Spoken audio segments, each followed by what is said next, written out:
ఏపీలో ఖాళీగా ఉన్న రాజ్యసభ స్థానానికి షెడ్యూల్ విడుదలైంది. విజయసాయిరెడ్డి రాజీనామాతో ఏర్పడిన ఖాళీని భర్తీ చేయడానికి ఈ షెడ్యూల్ జారీ చేసింది కేంద్ర ఎన్నికల సంఘం. ఏపీలో ఖాళీగా ఉన్న రాజ్యసభ స్థానానికి షెడ్యూల్ విడుదలైంది. విజయసాయిరెడ్డి రాజీనామాతో ఏర్పడిన ఖాళీని భర్తీ చేయడానికి ఈ షెడ్యూల్ జారీ చేసింది కేంద్ర ఎన్నికల సంఘం. ఈ ఎన్నికకు గాను ఈ నెల 22న నోటిఫికేషన్ విడుదల కానుంది. అభ్యర్థుల నుంచి ఈ నెల 29 వరకు నామినేషన్లు స్వీకరిస్తారు. మే 9 రాజ్యసభ స్థానానికి ఎన్నిక జరుగుతుంది.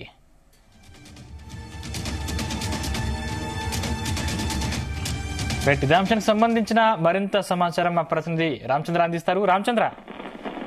Thank you Sandeep. అయితే ఆంధ్రప్రదేశ్ లో ఏపీ అయితే రాజ్యసభ ఎంపీ స్థానం ఉప ఎన్నికకు షెడ్యూల్ విడుదల చేసింది కేంద్ర ఎన్నికల సంఘం. అయితే విజయసాయి రెడ్డి వైసీపీ ఎంపీగా ఆయన రాజ్యసభ ఎంపీగా కొనసాగుతూ ఉన్నారు. అయితే ఆ పార్టీలో ఆయనకు వచ్చినటువంటి అంతర్గత విభేదాలు నేపథ్యంతో రాజీనామా చేయడం జరిగింది విజయసాయి రెడ్డి. అయితే ఆయన రాజీనామా చేయడంతో ఏపీ నుంచి రాజ్యసభ ఎంపీ ఒక స్థానం ఖాళీ అయింది.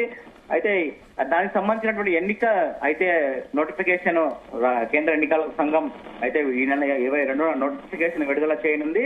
అలాగే మే 9న పోలింగ్ ఉంటుందని చెప్పి కూడా కేంద్ర ఎన్నికల సంఘం విడుదల చేసినటువంటి ఆదేశాల ప్రకారం అయితే తెలుస్తుంది. అయితే ఏపీలో ఖాళీగా ఉన్న రాజ్యసభ ఎంపీ స్థానానికి కేంద్ర ఎన్నికల సంఘం మంగళవారం ఈ రోజు షెడ్యూల్ విడుదల చేయడంతో పార్టీలందరూ కూడా ఎంపీ క్యాండిడేట్ ఎవరు అన్న దానిపైన మల్లగుల్లాలు చర్చించుకున్నటువంటి పరిస్థితి అయితే కనిపిస్తోంది. మొత్తానికి విజయసాయి రెడ్డి రాజీనామా చేయడంతో ఖాళీగా ఉన్న ఈ స్థానానికి ఉప ఎన్నిక నిర్వహించే విధంగా ఏసీ పేర్కొనడం జరిగింది. ఇది మొత్తానికి ఎన్నికల సంఘం షెడ్యూల్ ప్రకారం ఈ నెల 22న నోటిఫికేషన్ జారీ చేస్తారు. 29 వరకు కూడా నామినేషన్లు స్వీకరిస్తారు. 30న నామినేషన్ల పరిశీలన ఉంటుంది. అలాగే మే 2 వరకు కూడా నామినేషన్లకు ఉపసంహరణకు గడువు ఇస్తారు.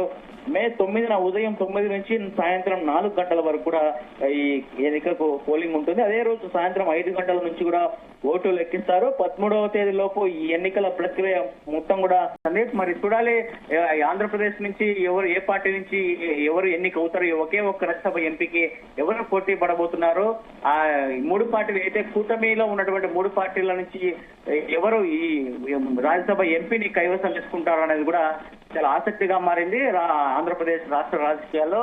అయితే ఇటీవల విజయసాయి రెడ్డి మాత్రం చెప్పడం జరిగింది, నేను రాజకీయాల నుంచి తప్పుకుంటున్నాను, వ్యవసాయం చేసుకుంటాను, ఇంకా పూర్తి శేష జీవితం అని చెప్పి కూడా జరిగింది. అయితే ఇటీవల కొన్ని వార్తలు వస్తున్నాయి, విజయసాయి రెడ్డి బీజేపీలో జాయిన్ అవుతున్నారు. ఒకవేళ విజయసాయి రెడ్డి బీజేపీలో జాయిన్ అయితే మళ్ళీ రాజ్యసభ తిరిగి విజయసాయి రెడ్డికి వస్తుందన్న ఊహాగానాలు కూడా పెద్ద ఎత్తున వస్తున్నటువంటి పరిస్థితి ఉంది. మరి చూడాలి ఇది విజయసాయి రెడ్డికే మళ్ళీ ఆ ఎంపీ స్థానం దక్కుతుందా, లేకపోతే ఆయన రాజకీయాలకు పూర్తిగా గుడ్ బై చెప్పేస్తే మాత్రం ఇటు కూటమి పార్టీలో ఉన్నటువంటి నాయకులను ఎవరిని వరిస్తుందా ఈ రాజ్యసభ ఎంపీ స్థానం అనేది కూడా చాలా ఆసక్తికరంగా ఉందని చెప్పుకోవచ్చు సందీప్. అంటే రామచంద్ర, ఇప్పుడున్నటువంటి ఖాళీ స్థానాన్ని ఎన్డీఏ కూటమి ఎవరిని ఎంపిక చేసే అవకాశం ఉంది, అదేవిధంగా ఎంతమంది పోటీలో ఉండే అవకాశం ఉంది? ఖచ్చితంగా ఒకే ఒక్క స్థానానికి చాలా మంది పోటీ పడుతున్నారు. అయితే పెద్ద ఎత్తున వ్యాపారవేత్తలు, విద్యావేత్తలు ఈ పోస్టుకు చంద్రబాబు నాయుడుతో చాలా సార్లు చర్చ కూడా జరిగినట్లుగా తెలుస్తుంది. అయితే ఆ పేర్లు అయితే ఇంతవరకు బయటికి వచ్చిన దాఖలాలు లేవు. మరి చూడాలి, చాలా గోప్యంగా ఉంచుతున్నారు ఇటు టీడీపీ కానీ అటు బీజేపీ కానీ జనసేన కానీ.